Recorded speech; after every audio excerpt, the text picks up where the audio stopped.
Hi, I'm knitwear designer Karina Spencer, and this is my B-side hat pattern. B-side is a reversible hat in a classic style that comes in 4 sizes with 2 crown shapes and 4 brim designs. The brim designs include a single color contrast brim, striped brim, and a small or large check stranded colorwork. Embroidery can be added to any of the brim design.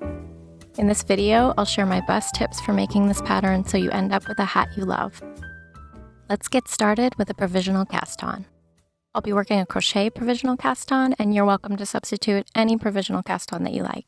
Start out by tying a slip knot with waste yarn and putting it onto the end of a crochet hook that is similar in size to the needles you're using for the hat.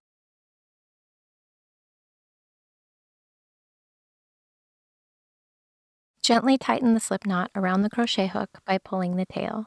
Holding the tail, wrap the working yarn around the crochet hook from back to front and pull the new loop through the old loop on the hook. Continue chaining stitches until you have the number needed for your cast on plus a few extra.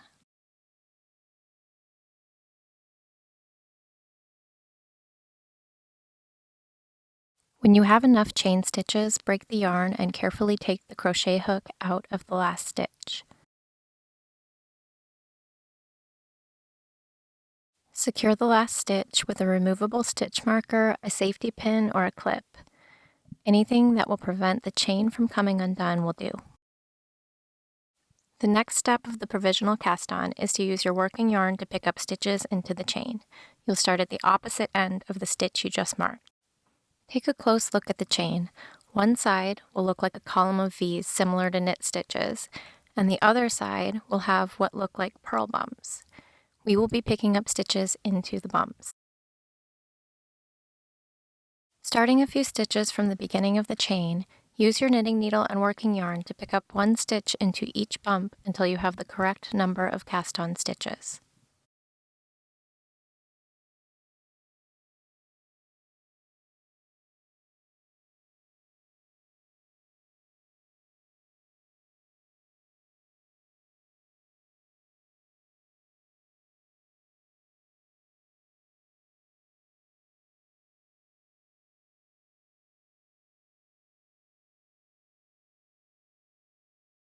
A good way to check that you are picking up stitches correctly is to turn your needle over and look at the bottom. Your stitches should be lined up in a neat column of V's. Once you have the correct number of stitches, continue knitting the brim as indicated in the pattern.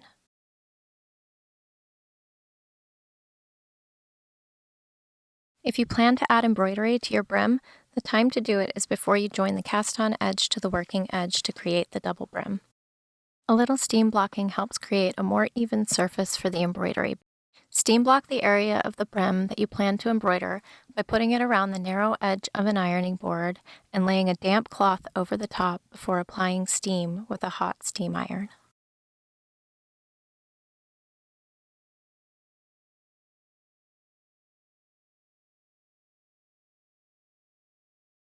Remove the cloth and allow the hat to cool completely before removing it from the ironing board. Spot block just the section you plan to embroider, or rotate the hat and block the whole brim in sections.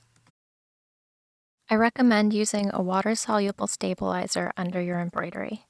The one I am using is printable and has adhesive on the back. I cut a strip to the size I wanted and drew a simple design using a Sharpie. Be sure to note that the cast-on edge is up when the hat is worn. I also recommend using an embroidery hoop. Be careful not to stretch your fabric when putting it into the hoop. Then go ahead and embroider your hat any way you like.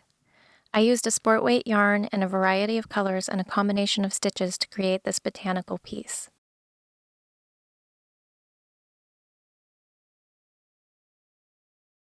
The ends will be tucked away inside the brim, so there's no need to weave them in. When changing colors, just tie the ends into a square knot and trim them to about 1 inch. When the embroidery is finished, you can trim away any excess stabilizer if you want to, and the rest will dissolve when you block the hat. The next step is to join your cast-on edge to your working edge to create the double brim.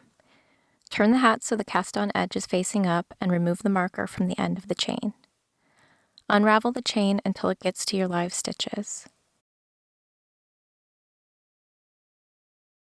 Place your live stitches onto a spare circular needle by inserting the tip of the needle from back to front through the center of each stitch and unraveling the waste yarn.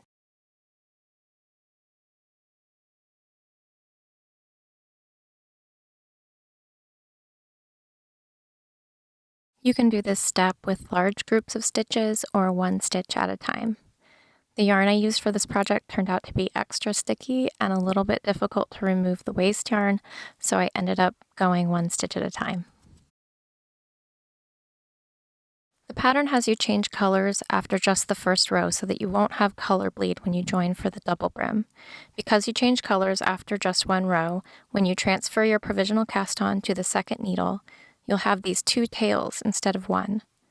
Wrap the left tail around the left needle back to front to create a stitch and tie the two tails together once just to secure the stitch until you join. Turn your work so the outer brim is facing up and tuck the inner brim inside so that the needles are aligned.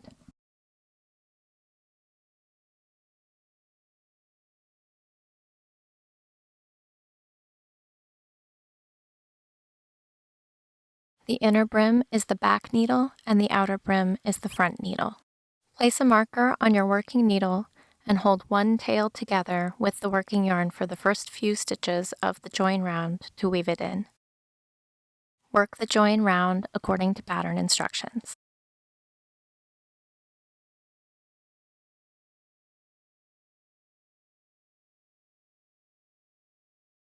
Once you've worked 5 or 6 stitches holding the tail and the working yarn together, you can drop the tail and work the rest of the join round with the working yarn alone.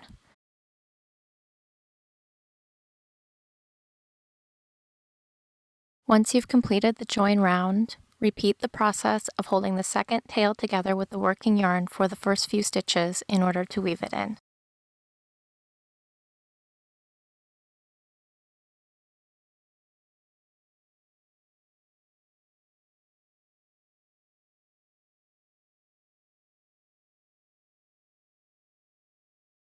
Pull the last bits of the tails into the inside of the brim with a crochet hook.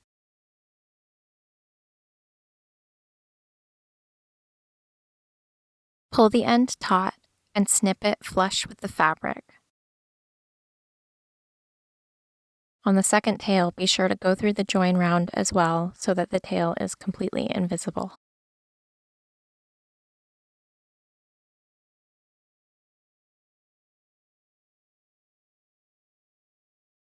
Knit the rest of the hat and crown according to pattern instructions. Since the hat is reversible, you'll want to weave your tail in a way that's invisible from both sides. When your hat is finished, break the yarn and thread the tail through the remaining stitches using a yarn needle.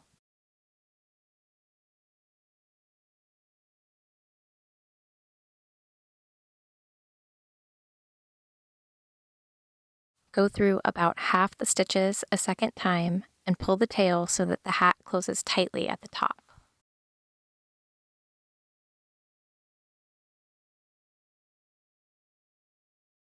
Weave the tail down a column of knit stitches by going from the inside to the outside of each stitch.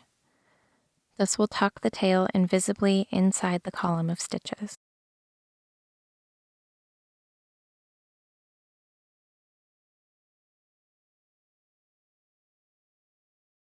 Do your best to match the tension of the fabric, and when you pull your yarn through, give it a little tug so that you don't over-tighten it. Anchor the tail by duplicate stitching the purl stitch in the next column. You'll do this by following the path of the yarn that created the purl stitch.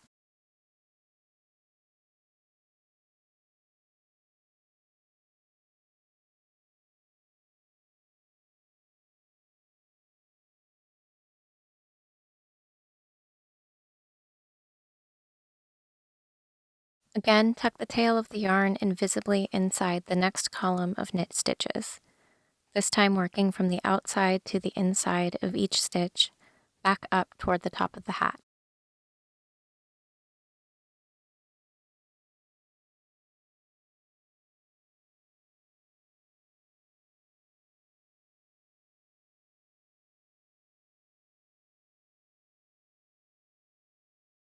Snip the tail flush with the surface of the fabric. And now the tail won't be seen from either side.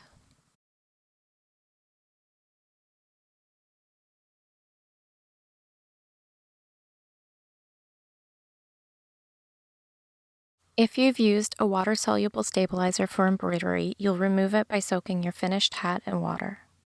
Fill a bowl or sink with enough cool water to soak your hat and add a little wool wash if you want to. Fully submerge your hat in the water and squeeze it gently so the water absorbs. Let it soak for a little while, and then gently rub the surface of the embroidery to remove the remaining stabilizer. Finish your hat by blocking as you normally would. Hopefully this video was helpful, and if you have any more questions, please ask in the comments. You can find my patterns on Ravelry or Etsy, and follow me on Instagram at Karina Spencer for more knitting tips and handmade style inspiration. Thanks for watching.